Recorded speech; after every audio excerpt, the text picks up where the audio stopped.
Wanita ini terkena peluru. Waktu tiba-tiba berhenti. Dia tidak mengerti apa yang terjadi. Pada saat ini, Dewa Kematian melangkah maju untuk memberinya kesempatan untuk mengubah takdir. Kematian berkata padanya, Noi. Hidupnya hanya tersisa 15 detik terakhir. Selama hitungan waktu mundur terbatas ini, Anda dapat memulai dan berhenti kapan saja. Hanya akhir kematian yang tidak bisa diubah. Dia langsung mengerti. Ini adalah permainan terbatas. Dalam 15 detik yang singkat ini, dia ingin melihat wajah si pembunuh. Dan ingin meninggalkan informasi pelaku. Jika waktu mengizinkan, dia ingin si pembunuh mati bersamanya. Jika Anda pikir bahwa ini tidak mungkin, Anda telah meremehkan dianya. Mulai.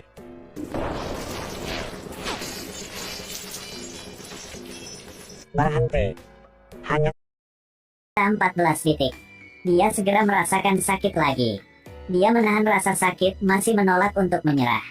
Mulai. Berhenti. Kali ini dia berhasil berbalik. Wajah asli si pembunuh mengejutkannya. Karena gadis yang memegang pistol itu adalah klienmu. Belum lama ini, ibu si pembunuh sakit. Dan dia adalah apoteker yang meresepkan obatnya. Tetapi kemudian, dia tidak mengerti mengapa ibu itu bunuh diri dengan meminum pestisida. Dia menduga bahwa si pembunuh pasti mengira bahwa obat yang dia resepkan secara tidak langsung membunuhnya. Itu sebabnya pembunuh itu datang untuk membalas dendam. Tapi sekarang dia tidak bisa menjelaskan kesalahpahaman ini. Jadi dia melihat barang di sekitar. Kemudian memutuskan untuk memanfaatkan sisa 13 detik dengan baik. Mulai.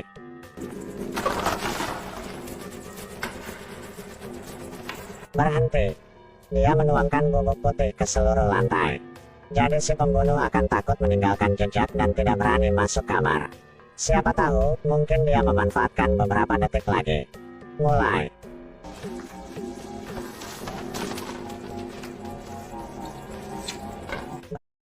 Berhenti.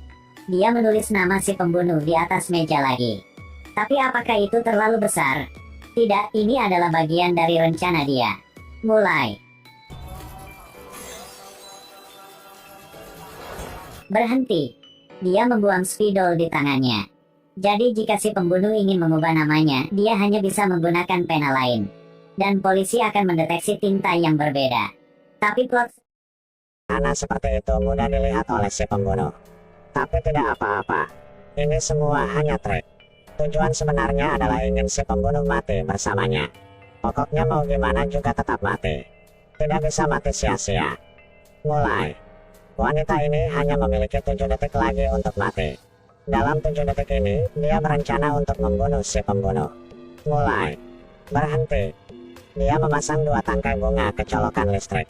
Jadi jika dia melepaskan tangan Anda, bunga yang direndam air akan dapat menyentuh air di atas meja. Jika si pembunuh ingin melihat kata-kata di atas meja dengan jelas, dia perlu membuka bunga di atas meja. Tetapi hanya permukaan meja dengan air yang tidak dapat menyebabkan sengatan listrik. Jadi dia masih harus melakukan ini lagi. Mulai. Berhenti. Sekarang lantainya juga basah oleh air. Jika si pembunuh ingin berdiri di dekat meja, dia harus menginjak air di lantai. Maka dia akan menjadi konduktor.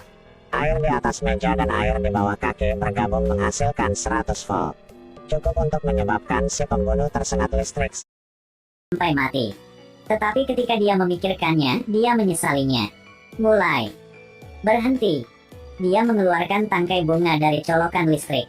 Jadi jika si pembunuh tersengat listrik, angka kematiannya juga akan berkurang. Karena dia baru ingat motif sebenarnya di balik pembunuhannya. Jadi hari itu, ketika dia kembali ke rumah, dia menemukan bahwa obat tidur di tasnya hilang. Dia membawa tersangka ke rumah si pembunuh. Lalu mengobrak-abrik kotak obat ibu si pembunuh. Seperti yang diharapkan tentu saja. Orang yang mencuri obat tidur adalah ibu dari si pembunuh. Dia juga meninggalkan surat wasiat. Dalam surat itu, dia belajar kebenaran yang menakutkan. Dia buru-buru mengganti obat tidurnya lagi. Kemudian dilihat oleh si pembunuh yang baru saja kembali ke rumah. Meskipun dia membuat alasan untuk selamatkan dirinya. Tapi si pembunuh jelas tidak percaya. Pembunuhnya pasti dia melakukan sesuatu dalam ramuan yang menyebabkan kematian ibunya. Tinggal 3 detik lagi.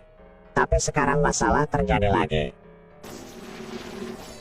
Wanita ini hanya memiliki 3 detik lagi untuk mati.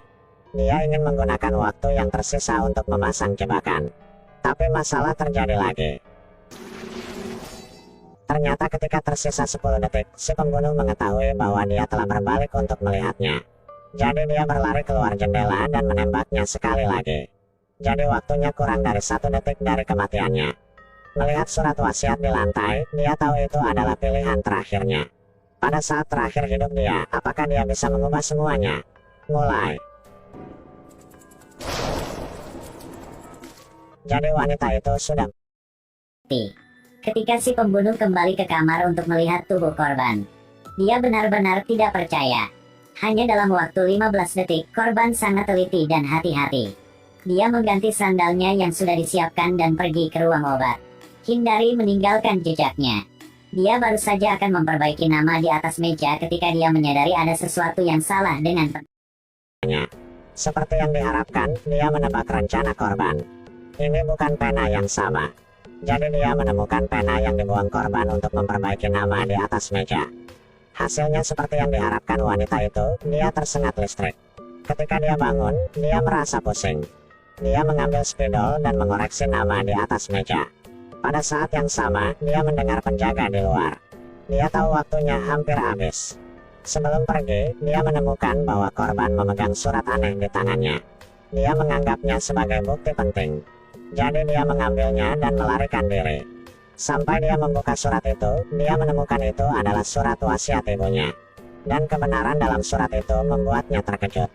Jadi, ibu yang sakit merasa bahwa dia mengganggu putrinya.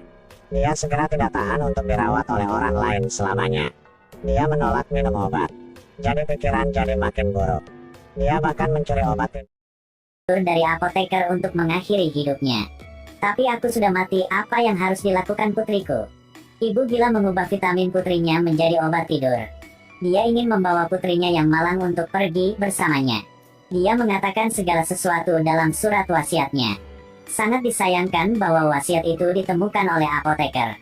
Jadi apoteker bisa menghentikan rencana gila tepat waktu.